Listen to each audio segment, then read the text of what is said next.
Atcīm kā viņas izgrauzuši to celu. Jā, tie akmeņi visi arī pacelti, viņi bija kaut kur nogremdēti zemē. Padomju laikā, tad bija atdalīts šitas te stūrītis. Šitie kapi arī bija nogremdēti zemē, tie arī pacelti, tie ir arī kaut kādi mācītāji, viržu draudzes. Un, labi sakot, tie ir Līventāls. Patiesību sakot, pēc neredzīgā Indriķa es uzskatu, ka Līventāls ir nākošais. Un par cik neredzīgais Indriķis ir diezgan vārgs vēl tavā savā dzejas varēšanā, ka Līventāls jau skan ļoti labi savam laikam un savai. Viņš visu mūžu apnāca šeit virs 24 vai cik viņam tie gadi bija, kad Lundbergs viņu atveda. Un nodzīvoja visu mūžu. Viņa dēli, viens bija profesors kļuva, viens bija ārsts, bet neviens neiegāja latviešu kultūrā ar tādu paliekošu nozīmi kā Līventāls. Līventāls, es domāju, kamēr vien būs latviešu literatūras vēsture, kuru mācīs skolā, tikmēr būs Līventāls. Līventāls ietekmēs kā latviešu dzīves palīdzību, kā latviešu dzīves iesācēju. Tie baznīcas kungi kādi? Kāda no mācītājiem, Kāda no mācītājiem, jā? Jā, šīs nebija šīs kapenītes, viņas bija arī kaut kur iegremdētas zemē, un tagad viņas ir, vārdi sakot, atkal ir atjaunītas. Tas Līventāla sliktītes bija ļoti mazs, ko padomju varētu bija iežogos.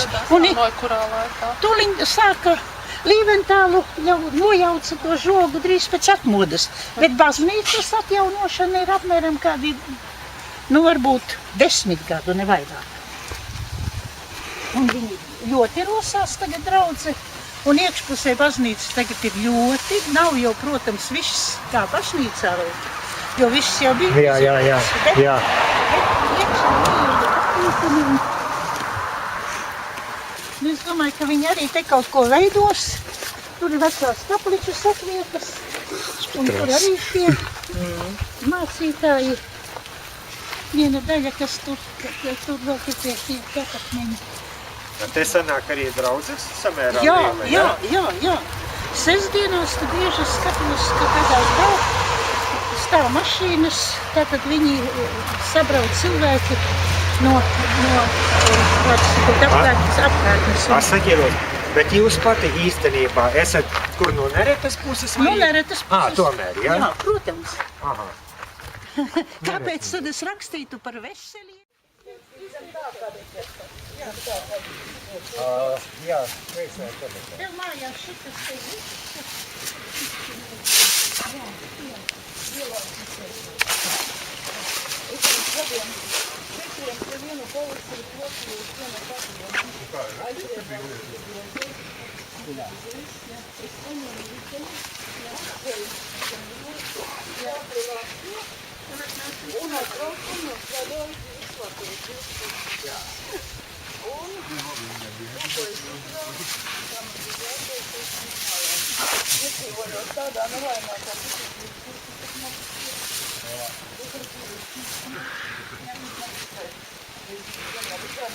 Tā ir tāda darbu izstāde par gan veseļu darbi,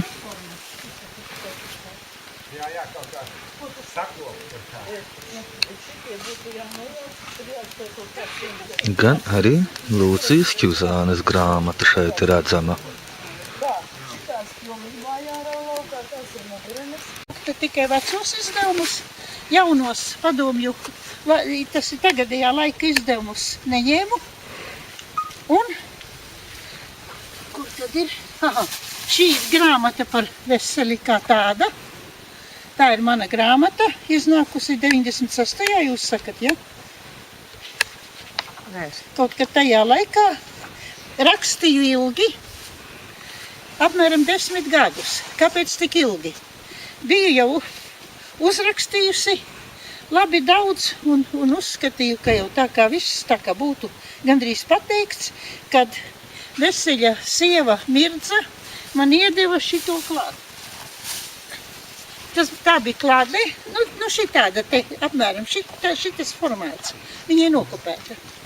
Un, kad viņa teica tā, es glabāju grāmatu plauktā aiz citām grāmatām, lai bērni nedabū, bet bērni tomēr būs okšķirējuši. Un viņa teica, un tagad, kad nekādi noslēpumi vairs neeksistē, kopš iegājuši esmu jaunajā Latvijā, es jums viņu iedošu. Es viņu tomēr jums iedošu. Un viņa man viņu iedeva, un kad es viņu izlasīju, tad es pie sevis domāju, nē, es par Veseli vairs neko nerakstīšu. Lai paliek tas, kas ir uzrakstīts pusratā, es to vairs nevaru. Tas nav manos spēkos, es vairs nevaru. Jo, pēc mana prāta, vārdu sakot, ka mīlestību dalās starp vīrietis starp daudzām sievietēm bez sirdsapziņas pārmetumiem, tad tas vairs nav pārāk labi. Tā, nu un tātad, bet pagāja kādi gadi, un es pārcilāju savus tos papīrus un domāju, bet darbs guļ pusratā.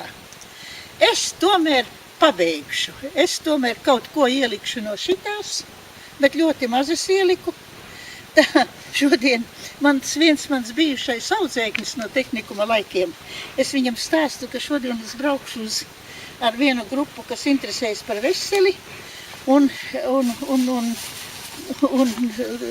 ka viņš teica, bet jūs pasakiet, ka savā grāmatā jūs vēl visu neesiet ierakstījusi, un ka vajag izdot jaunu izdevumu par Veseli, un tur ielikt šito visu, kas tur nav ielikts iekšā.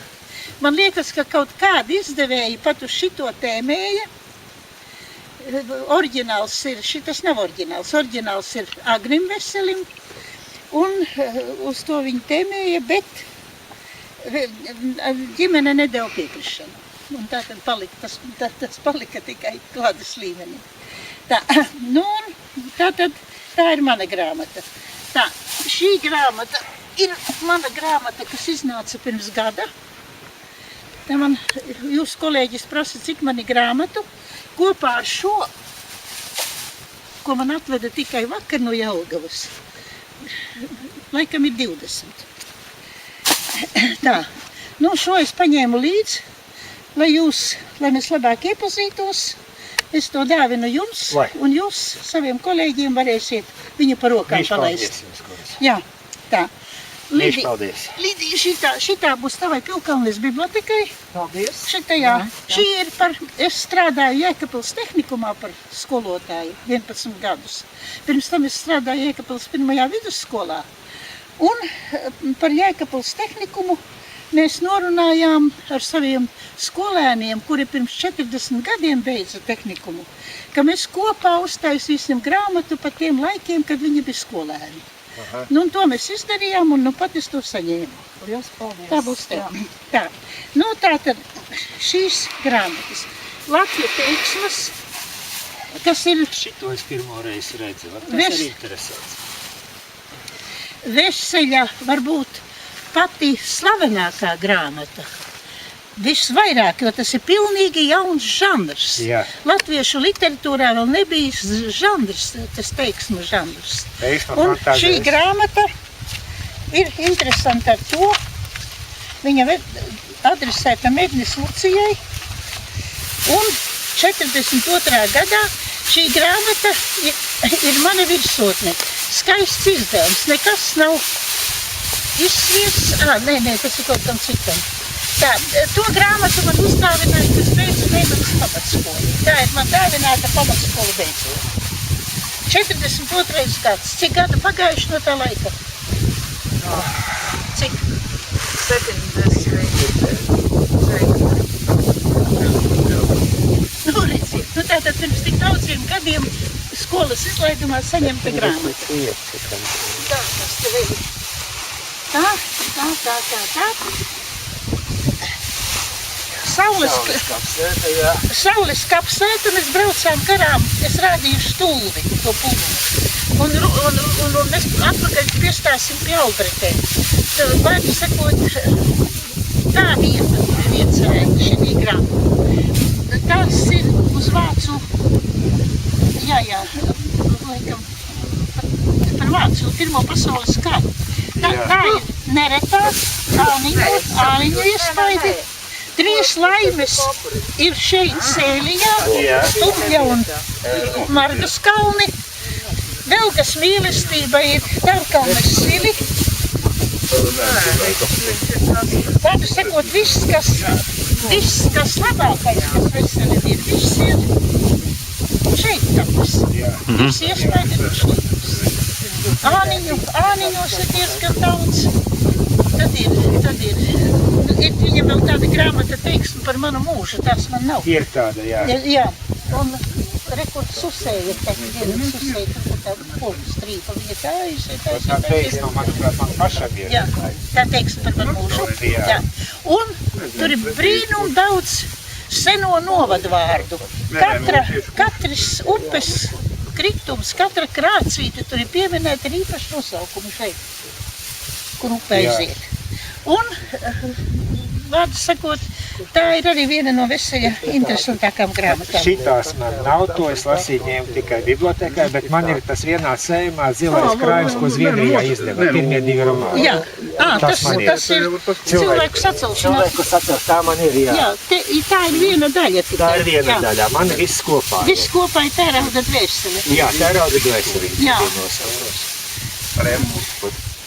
Tīruma ļaudis.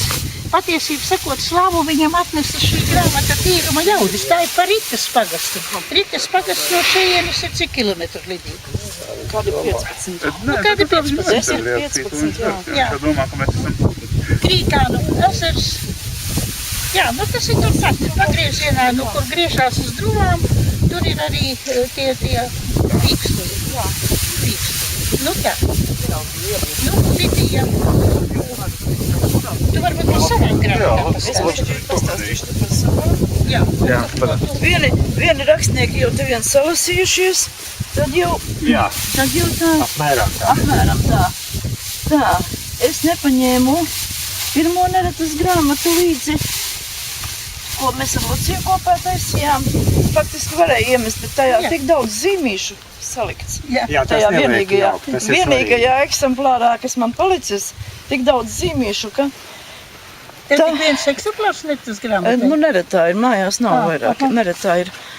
Tā, šo es izdevu šajā pavasarī ar manu gādību autore Nelda Brūvere, dzīvo Rīgā, dzimusi Neretā, Nelda Ergle. Stāsta par Sibīrijas pieredzi. Ne tikai, Neretā apmēram no 34. gada visās varu maiņās līdz izsūtīšanai un dzīve Sibīrijā. Un ar atgriešanos apraujies viņas stāsts. Viņa to sūtīja skolotājai Bukai, kad mēs abas kopā ar skolotāju gatavojām skolēs jubilejai grāmatu. Skolotāja Buka diemžēl nomira, un man nācās turpināt. Tad, kad es izlasīju viņas atmiņas, es sapratu, ka tā ir jābūt atsevišķa grāmata. Maza, neliela, bet atsevišķa. Parāds skolas grāmata. Ir skolas grāmata. Tātad, Par neretas skolas. jā, šī iznāca martā, šī iznāca maija beigās. Apmēram mēnesī grāmata. Man jau sok apsmaidīt. Tātad, jā, skolas grāmata tur arī ir absolventu atmiņas pārsvarā un tas laiks.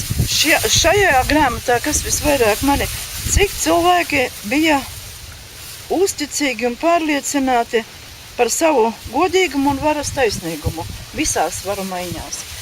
Pie izsūtīšanām paziņo, ka jūs esat sarakstos, jūs vedīs, es neko neesmu darījis. Atnāk pakaļ un vēl netic, ka tiešām vedīs.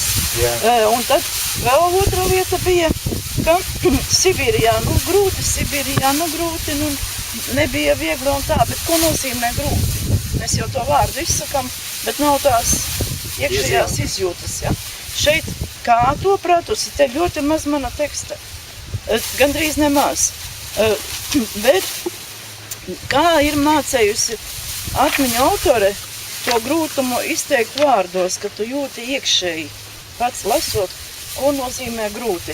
Kad ir jāpasvauc grūsna gotiņa, kura dod tikai tādu nedaudz zaļganu šķidrumu, lai izvārītu kakliņā, uzvārītu, piemet sāli un ar māsu divatā notiesā, jo nav nekā vairākas dienas bijis, ko ēst. Ja? Un nevar iet pie kaimiņiem, tāpēc pie vietējiem, kā arī viņiem nav bijis lietus iepriekšējā vasarā nevienu reizi, un līdz ar to nekas nav izaudzis tur. Tāpēc tā atsevišķi. Bet skolas grāmatā, jā, ļoti daudz visos laikos, ļoti maz par 70, 80 gadiem. Mums nav atmiņu, arī man nav, es tajā laikā mācījos. Arī man nav ko stāstīt, it kā vēl nav. Vai tiešām par jaunu, nezinu. Tā mēs. Pirmo neretas grāmatu mēs kopā ar Luciju taisījām. Lucija rakstīja tekstus, es pārrakstīju datorrakstā. Izgāju Literāro akadēmiju Pilskolnas pagasta grāmatu pirms reģionālās reformas. Mēs taisījām kopā, kamēr nav pazuduši pagasti no kartes un nosaukumi, kamēr nav pazuduši. Abas kopā taisījām, tur es izgāju Literāro akadēmiju. Tad, kad vajadzēja, Lucija manī tā riktīgi ņēma cauri literatūru. Lūk, un tā es iedrošinājos šīs abas divas bez Lucijas. Man vienkārši bija neērti. Jā, un turpini darboties. Neērti teikt, varbūt jūs pārlasīsiet. Jā. Dzejnieci ieskatāties veseļi dzejojos. Galu galā. Jā. Paskatāties, kā viņš raksta. Es tikai akmens spēlēks, vienaldzīgs, bet kritu reiz no debesīm es spējuši. Tad telpas caurskrējus es biju sīks, pie zemes mani rāva vielas svējš. Es degu spošs, kā sirds, kas mīlāk vēl, 100 acu mani vēroja un redz.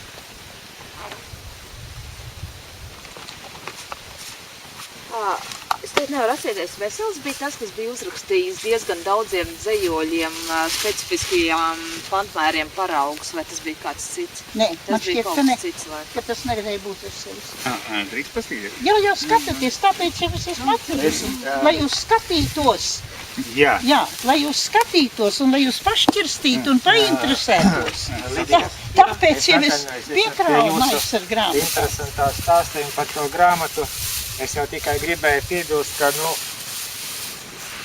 būtu laimīgā kārtā es to tur neesmu piedzīvojis, tā kā es esmu 53. gada, jā? Jā. Bet, mans klases biedrs bija tāds Juris Grauds, kurš jau zem zemes ir, bet viņš bija no Sibīrijas bērniem, jā? Un tad viņš atbrauca uz Latviju, viņam laikam bija kaut kas 6 vai 7 gadi, respektīvi viņš sāka iet ar 1. klasīti, ja? Daugavpils 1. ģimnāzijā. Un tad varēja novērot, ka viņam ir kaut arī bērna, bet kaut kāds iekšējs, kaut kas tāds, kā lai to pasaka, neusticība. Tas būtu laikam pareizais vārds. Bet par to, kā tas varētu būt teorētiski, es to redzēju, Velgas mīlestība vācu laikā kad es biju laikrakstā Tibetā, turpinājumos ka es nodzīvoju Un 2 arī nedēļas, viens no Veseļa no kurienes arī labākajiem šis romāniem. krekliņš nāk. Un es vēroju tos tibetiešus, un es jums teikšu, ka es aizbraucu no turienes projām, es tādas pasaules sēras cilvēku acīs nekur neesmu redzējis. Kā tur? Saprotiet, tu ej, un viņš uz tevi skatās, un tu saproti, ka viņš apzinās, ka viņš ir nolemts. Ka tie ķīnieši viņu situ uz ielas, es redzēju, kā uz ielas sit, kā nelaiž kafejnīcā, nelaiž veikalā, nekur, jā. Un tad viņš staigā gar tiem saviem klosteriem, un viņš ir laimīgs, ka viņi tur vispār ielaiduši iekšā, un tam līdzīgi, bet saku, tādas burtiski pasaulīgas sēras acīs, jā. Arī tā nolemtība iekšā kaut kā. Un es jau arī ar vairākiem izsūtītajiem, gan rados, gan vietējie, kas izsūtīti un runājusi biju, jā. Jā, bet viņi kaut kā, tā it kā ar ļaunu, nē, vairāk ir tas dusmas uz vietējiem, kas nodeva, jā, bet tur, viņi saka, mums jau laimējās, mēs jau bijām Pjukaļinskā. Mums tur bija labi, vienalga, kurā kolhozā, vieglāk, grūtāk, bet no vietējo puses bija tā sapratne un tāda izpalīdzība vairāk vai mazāk, cik jau, jā. Bet nebija tas pats sliktākais variants Pjukaļinska. Bet nevienā stāstā nebija arī, jā, stāstīja mana šitā radiniece Mistra Vilma. Viņa saka, sasala zābaki tā, kad skan, ka lūst. Ļoti augsts bija, to visgrūtāk pārdzīvot, jo apģērba nebija piemērota.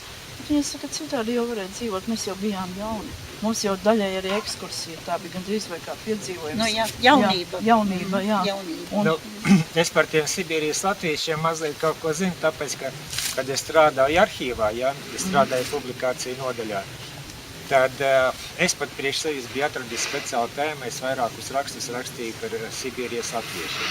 Un viss tā padarīšanās beidzās ar to, ka 90. gados, kā es viņu saucu, juku laikos, ja, tad es faktiski biju tas īstenais dibinātājs Sibīrijas latviešu biedrībai. nu, redz, cik jauki. Lūk, tā. Jā. Bet, ja jūs atļausiet, es varbūt jums nolasīt kaut ko par veseli, tā kā Tu savu referātu viņiem iedevi? Vēl nē, Vēl nē. vēl nē. Lai pie nolasa viņu, akmens laikam vajag aiziet, tad būšu prātīgāk. Nu, lai redzētu, jā. Nu, varbūt par godu visam šim pasākumam, tu paskaties, nākonis ir aizgājis, ja? Jā. Nu, es to ņemšu no sava vecā raksta, jo te man viss koncentrētāk, kas viss bija pateicis, kas bija publicēts karogā.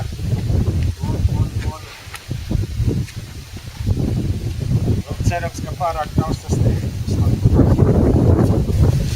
Nu, apmēram man sanāca sekojoši. Latviešu fantastikas un fantāzijas žanru veidošanās procesā Jānis Veselis ieņem īpašu vietu, lai gan nopietni vērtojot viņa atstāto literāro mantājumu, fantastikai pieskaitām tikai triloģijas Tērauda dvēsele, ko izdeva Zviedrijas trimdas izdevniecība Ziemeļblāzma, pirmie 2 romāni, kas apakšvirsrakstā nodēvēti par teiksma romāni. Zīmīgi, ka uz izdevuma vāka iespējas stilizēts raķetes attēls, un ar to šajā gadījumā iespējams nejauši izdevās pasvītrot vairāk paša Veseļa gara būtību nekā to nelielo fantastikas slānīti, kas atrodams pašā darbā. Romāna Cilvēks sacelšanās 34. gada vadmotīvs ir sapņotāja un nemiera gara dzītā inženiera Rudāja centieni paša spēkiem uzbūvēt raķeti, lai dotos prom no šīs apnicīgās planētes ar visām tās nebūšanām. Otrajā, es, protams, rakstu, kā es tos romānus sapratu, ja? Otrajā daļā Tērauda dvēsele,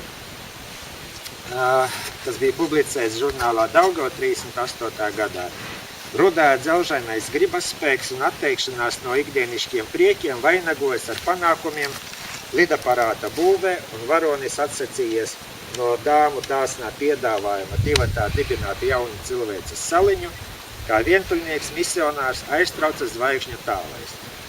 Tiesa, dažas stāstījuma pasāžas vairāk kaitina nekā izraisa smaidu, jo pat autodidaktam viņa vecumā un laikā būtu jāsaprot, ka ar kosmisko kuģi nevar braukt kā divriteni no viena miesta līdz galam, kas izklausās apmēram šā viņa tekstā.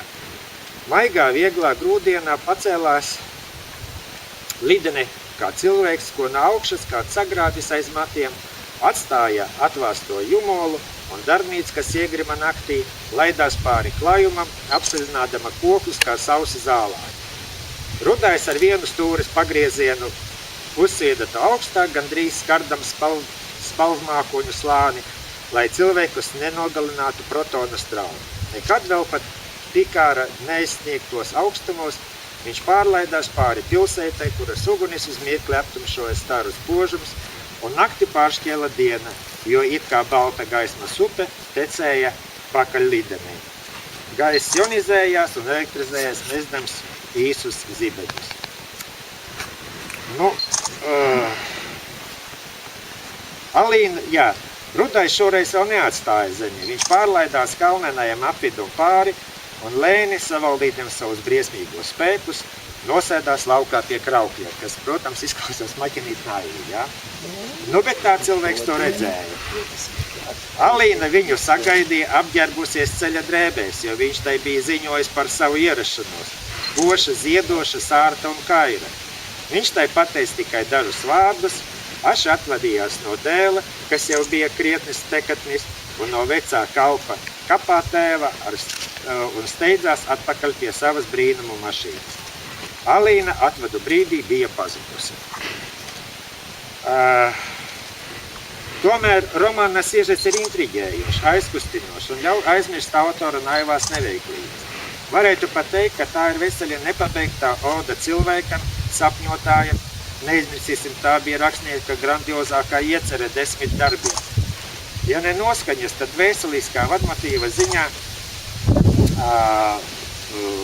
romāni atgādina jau pieminētā Heinleina Agrīno stāstu Rekviējums, kura varonis mūža nogalē piepilda savu sapni, nokļūst uz mēnesi un apsēdies planētas smiltīs, drīz vien mirst no sirds vāja. Veselis, protams, pazina Velsa darbus un savu cieņu izrādīja viņu atklāti pieminot pirmajā romānā. Taču darba sarakstīšanas laikā diez vai spēja paredzēt, ka ar slaveno Angli tiksies 35. gadā petklubu pārstāvju kongresā Barcelonā. Velti stāstījumā par šo braucienu Velsam tiek veltīts atsevišķis apraksts, kas burtiski dveš saviļņojumu par šo tikšanos. To es neatkārtošu. Zīmīgākais nākošajā nelielajā tekstā ir tas, ka diemžēl Vels tā arī neuzrunāja, Veselis Velsu tā arī neuzrunāja, ko viņš atklāti raksta tekstā. Iepriekšējā vakarā es Pātijā biju pieņēmis pārāk daudz kokteļus un es kautrējos. Bet visādā gadījumā viņš par Velsu raksta tādu pāris teikumos raksta sekojoši. Es redzēju Velsu stāva Monserrata viesnīcas garāžas palievenī, tērpušos gaišā mētelī, basku cepurē, un man likās, ka fantazētājs ir mazliet vientuļš, noguris, un ka viņu daudz vairs neinteresē nekas, un ka pat uz grāla bruņinieku gājienu viņš tagad paskatītos vienaldzīgi un bez dalības. Acīm redzot, pietāte pret dižgaru bija tik liela, ka Veselis svētā bijībā neuzdrošinājās ar Velsu kontaktēt personu. Iespējams, viņš sadūšotos to izdarīt kongresa noslēguma pasākumu beigās. Ja? Tur viņš saka par to, ka pārāk daudz bija lietojis viski. Taču Veseļa lielākais nopelns meklējums citā jomā, un parasti tas netiek akcentēts. Dažreiz saukts par teiksmotāju un zvaigžņu reģi. Literatūras publicistikā viņš bija kaismīgs fantāzijas un fantastikas sludinātājs, un visdrīzāk tīri intuitīvi nojauta, ka fantastika varētu izaugt par 20. gadsimta autentisku žanru. Cīņa pret laicīgumu literatūrā tiek pieteikta viņa rakstā tagadnību vai mūžību. Un šeit ir ļoti zīmīgi viņa vārdi Veseļa. Katram kultūras cilvēkam būs skaidrs, ka rakstniecība nedrīkst būt akla un kurla pret tagadni. Bet nav dzīvē, un droši vien nav bijis doktoru, kas pārdotu vēlnam dvēseli un dotos visādās neiespējamās fantastiskās dēkās. Nav reālas selles, šķīstītavas un paradīgas, nav pie kliņķim piekautu titānu un dievcīnītāju, nav ēzeļos pārvērsta cilvēku, nav kunduru un milžu valstību virs zemeslodes, nav varoņu ar lāču ausīm, kurās mīt spēks, nav apburtu princešu uz stikla kalnu, uz kura uzjāja jauns ideālis ar dimanta pakaviem kautu zirgu. Nav šādu lietu dzīvē, bet mākslā tās ir. Un vēl citām, vēl fantastiskākām, teiksmainākām un neiespējamākām tur pieder augsta goda vieta. Ja nu jautājam, kas ir paliekošāks, mūžīgāks, realistiskais vai fantastiskais, tad jāsaka, bez šaubām fantastiskais dzīvo ilgāk. Atgriežoties pie latviešu literatūras, mēs redzam daudz piemēru, cik nepareizi, ja dzejnieks grib dzīvot tikai savam laikam. 90. gados aizrāvusies no tā laika modernām idejām ievērojamā dzejniece Aspazija, es turpinu citēt Veseli, ja? Uzrakstīja 2 realistiskās lugas, zaudētās tiesības un neizsniegtais mērķis, kas tagad jau uzskatāmas par mirušām. To viņš saka jau vēl savā laikā, ja? Kur pretī viņas romantiski teiksmainās drāmas Vaidelota un Sidraba Šķidrauts, pilnas ar sievietes mūžam jauno būtību, ilgām un mīlestību ir un būs dzīves mūsu literatūra uz ilgiem, ja ne mūžīgiem laikiem.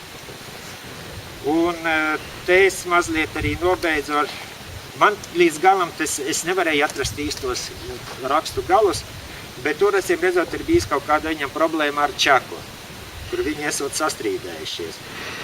Un periodikā ir bijusi neliela tāda polēmika, ko es personīgi vērtēju, ka drīzāk muļķīga nesaprašanās nekā domstarpība par literāta radošo uzdevumu. Īstenībā tur vainojams pats Veselis, kuriem pie visas viņa sirsnīgās degsmības dažkārt piemīt jucekliskums un neskaidrība domas izklāstā. Un līdz ar to cenšoties izvērsti pateikt Oskara Vailda postulējumu, jo tālāk no dzīves, jo patiesāk, viņš sapinās savu uzskatu argumentācijas meklējumos. Cita patiesība ir tā, ka šī Veseļa vaina ir niecīga salīdzinājumā ar viņa fantāzijas fantastikas tribūna lomu. 20. un 30. gados fantastikas literatūra kritika vēl nebija izveidojusies un pats jēdziens tikko parādījies. Kur ne vēl runāt par to, lai kāds nopietni spriestu par žanra vājām vai spēcīgajām pusēm. Turklāt atsevišķi nodalītu un modernā izpratnē definētu fantāzijas žanru. Tūlīt jau beigas, es jūs nomocīju laikam. Nē, ļoti interesanti.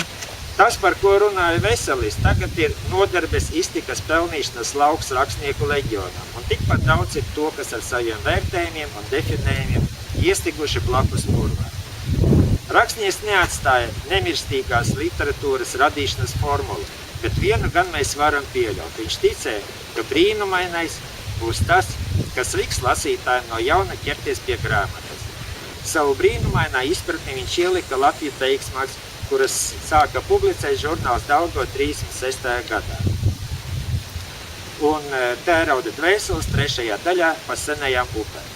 3. daļa ir uzrakstīta teiksma fantāzijas stilā, bet organiski piekļaujas iepriekšējām triloģijas daļām, turpinot cita personāža Andreja Meikeļa gaitas, nokļūšana Veļu valstībā un dalību Latviju vēstures griežos. Veseļu uzskatu lielākais atbalstītājs bija Jānis Grīns. Skaidrākā veidā to deklarēdams rakstā literārā fantastika. Nu, un tad beigšu ar Grīna vārdiem. Arī latviešu rakstniecībā netrūks fantastikas.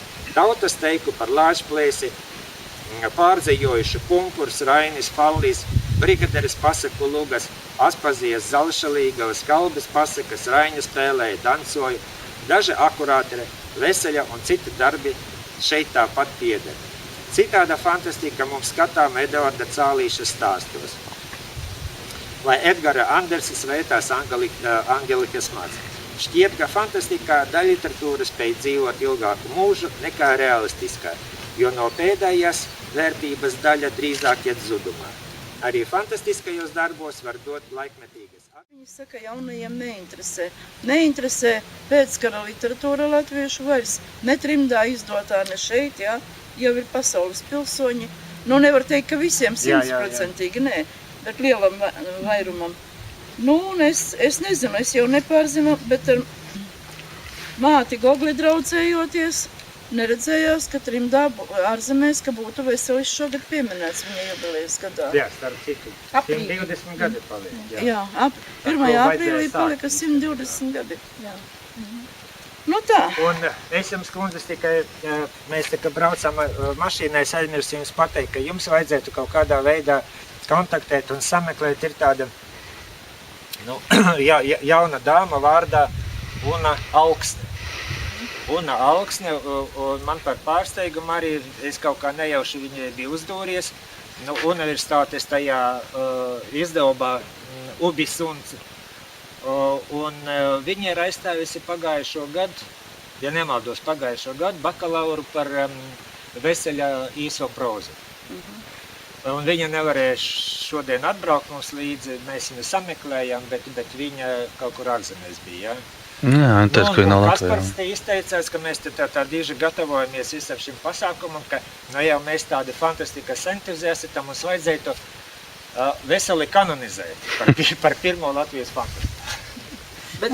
Vispareizāko, jā. Būtībā tā ir, jā. Jo tā kā es teicu, viņš netik daudz viņš rakstīja tai manierē un tai žanrā pareizāk sakot, cik viņš par to daudz runāja. Jā. Un tas dažreiz ir daudz svarīgāk nekā Ko tu esi uzrakstījis? Nu, Latviju teiksmes, vispār veseļa darbi. Jā. 90. gadu sākumā, kad sāka iznākt tās izlasītas mazās, ja, man likās neinteresanti, bet tagad es tos vasaru baudu. Jā, Tas ir tas, ko mēs ar Lūciju runājam par ceļam, kad dažreiz tu atnāc atpakaļ pie tā, ar ko sāki. Jā. Bet ar citu pasaules skatījumu pavisam. toreiz es viņus noteikti nesapratu. Un likās tik neinteresanti, izņemot teiksmi par manu mūžu.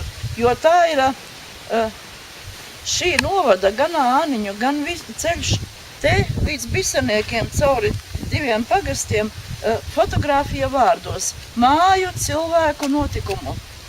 Jā. Bet, ja nezinu tos cilvēkus, No, jā. varbūt arī nelasītu, tad tā. Jā, un kur kādu trakumu tajos gados, 30. gados, izplānot kosmiskos lidojumus. Nu jā.